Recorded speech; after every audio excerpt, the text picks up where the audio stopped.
हाँ जी, नमस्कार जी। स्वागत है ਤੁਹਾਡਾ ਸਾਰਿਆਂ ਦਾ ਤੁਹਾਡੇ ਆਪਣੇ ਚੈਨਲ ਟੀਚਿੰਗ ਗੁਰੂ ਦੇ ਉੱਤੇ। ਤਾਂ ਅੱਜ ਆਪਾਂ ਗੱਲ ਕਰਾਂਗੇ ਕਿ PPPLS ਦੇ ਕਲਰਕ ਦੇ ਟਾਈਪਿੰਗ ਟੈਸਟ ਹੋ ਰਹੇ ਨੇ, ਤੁਹਾਨੂੰ ਪਤਾ ਹੀ ਹੈ। ਤੇ 25 ਤਰੀਕ ਦਾ ਕਿਹੋ ਜਿਹਾ ਟੈਸਟ ਹੋਇਆ, ਕਿੰਨੇ ਸਟੂਡੈਂਟ ਪ੍ਰੈਜ਼ੈਂਟ ਸੀਗੇ, ਕਿੰਨੇ ਐਬਸੈਂਟ ਸੀਗੇ, ਉਹਦੇ ਬਾਰੇ ਆਪਾਂ ਗੱਲ ਕਰਦੇ ਹਾਂ।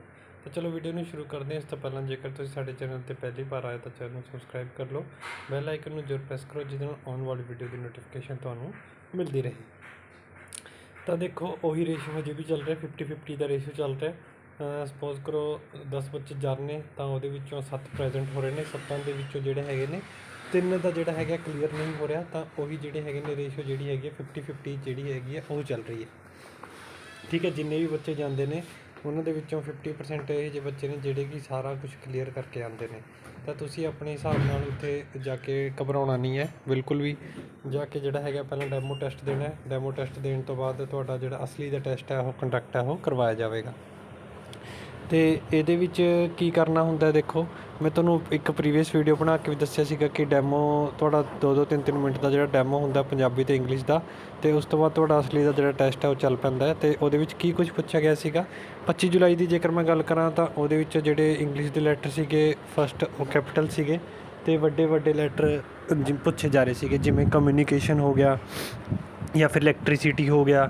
ਠੀਕ ਹੈ, ਇਹ ਜੇ ਵੱਡੇ ਵੱਡੇ ਲੈਟਰ ਸੀਗੇ। ਉਹੀ ਪੰਜਾਬੀ ਦੀ ਗੱਲ ਕਰਾਂ ਤਾਂ ਪੰਜਾਬੀ ਦੇ ਵਿੱਚ ਵੀ ਜਿਹੜੇ ਲੈਟਰ ਸੀਗੇ ਸਾਰੇ ਵੱਡੇ ਵੱਡੇ ਪੁੱਛੇ ਜਾ ਰਹੇ ਸੀਗੇ, ਪਰ ਕੋਈ ਵੀ ਜਿਹੜਾ ਸਪੈਸ਼ਲ ਸਿੰਬਲ ਵਾਲਾ ਕਰੈਕਟਰ ਹੈ ਉਹ ਨਹੀਂ ਆ ਰਿਹਾ ਸੀਗਾ।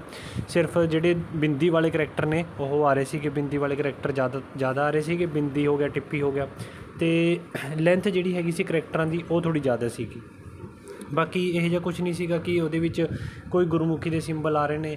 ਠੀਕ ਹੈ, ਇਹ ਕੱਲ੍ਹ ਵਾਲੇ ਟੈਸਟ ਦੀ ਮੈਂ ਗੱਲ ਕਰ ਰਿਹਾ ਇਹ। ਉਸ ਤੋਂ ਬਾਅਦ ਕਈ ਕੈਂਡੀਡੇਟ ਪੁੱਛ ਰਹੇ ਸੀਗੇ ਕਿ ਸਰ ਟੇਬਲ ਦੀ ਹਾਈਟ ਜਿਹੜੀ ਹੈਗੀ ਉਹ ਕਿੰਨੀ ਹੁੰਦੀ ਹੈ। ਤਾਂ ਮੈਂ ਤੁਹਾਨੂੰ ਦੱਸ ਦਿੰਦਾ, ਜਿਹੜੇ ਆਪਣੇ ਆਮ ਟੇਬਲ ਹੁੰਦੇ ਨੇ ਘਰਾਂ ਦੇ ਵਿੱਚ ਜਿਹੜੇ ਤੁਸੀਂ ਪ੍ਰੈਕਟਿਸ ਕਰਦੇ ਹੋ ਉਨੀ ਹੁੰਦੀ ਹੈ। ਤੁਹਾਡੇ ਲੱਕ ਤੋਂ ਜਿਹੜਾ ਹੈਗਾ ਵੱਡਾ ਹੁੰਦਾ ਅਤੇ ਤੁਹਾਡੀ ਛਾਤੀ ਤੋਂ ਨੀਚੇ ਹੁੰਦਾ ਟੇਬਲ। ਠੀਕ ਹੈ, ਜਿਵੇਂ ਆਪਣੇ ਆਮ ਤੁਸੀਂ ਲੈਬਾਂ ਦੇ ਵਿੱਚ ਜਾ ਕੇ ਟਾਈਪਿੰਗ ਕਰਦੇ ਹੋ ਇੰਨਾ ਟੇਬਲ ਹੁੰਦਾ। ਅਤੇ ਤੁਸੀਂ ਆਪਣਾ ਕੀਬੋਰਡ ਹੈ ਇੱਕ ਡਰੋਰ ਹੁੰਦਾ ਉਹਦੇ ਵਿੱਚ ਵੀ ਰੱਖ ਸਕਦੇ ਹੋ, ਜਿਹੜਾ ਨੀਚੇ ਜਿਹੜਾ ਨਿਕਲਦਾ ਹੁੰਦਾ ਕੀਬੋਰਡ ਵਾਲਾ, ਅਤੇ ਦੂਜਾ ਜਾਂ ਫਿਰ ਤੁਸੀਂ ਮੇਨ ਟੇਬਲ 'ਤੇ ਰੱਖਣਾ ਤਾਂ ਉੱਥੇ ਵੀ ਰੱਖ ਸਕਦੇ ਹੋ। ਠੀਕ ਹੈ ਜੀ, ਤਾਂ ਇਹ ਸੀਗੀ, ਘਬਰਾਉਣ ਦੀ ਲੋੜ ਨਹੀਂ ਹੈ। ਜਿਹਦੀ ਉਰੇ ਟਾਈਪਿੰਗ ਸਪੀਡ ਜਿਹੜੀ ਹੈਗੀ ਹੈ ਨੋਰਮਲੀ 30-31 ਵੀ ਆ ਰਹੀ ਹੈ, ਉਹ ਵੀ ਉੱਥੇ ਜਾ ਕੇ ਜਿਹੜਾ ਟਾਈਪਿੰਗ ਟੈਸਟ ਹੈ ਉਹ ਕਲੀਅਰ ਕਰ ਸਕਦਾ। ਤਾਂ ਇਸ ਦੇ ਰਿਲੇਟਡ ਜੇਕਰ ਕਿਸੇ ਨੇ ਕੁਛ ਪੁੱਛਣਾ ਹੋਵੇ ਤਾਂ ਨੀਚੇ ਕਮੈਂਟ ਕਰਕੇ ਪੁੱਛ ਸਕਦਾ ਹੈ। ਬਾਕੀ ਹੋਰ ਅਧਿਕ ਜਾਣਕਾਰੀ ਲਈ ਤੁਸੀਂ ਸਾਡੇ ਚੈਨਲ ਨੂੰ ਸਬਸਕ੍ਰਾਈਬ ਕਰ ਲਓ, ਬੈਲ ਆਈਕਨ ਨੂੰ ਜ਼ਰੂਰ ਪ੍ਰੈਸ ਕਰੋ, ਜਿਹਦੇ ਨਾਲ ਆਉਣ ਵਾਲੀ ਵੀਡੀਓ ਦੀ ਨੋਟੀਫਿਕੇਸ਼ਨ ਤੁਹਾਨੂੰ ਮਿਲਦੀ ਰਹੇ। ਧੰਨਵਾਦ।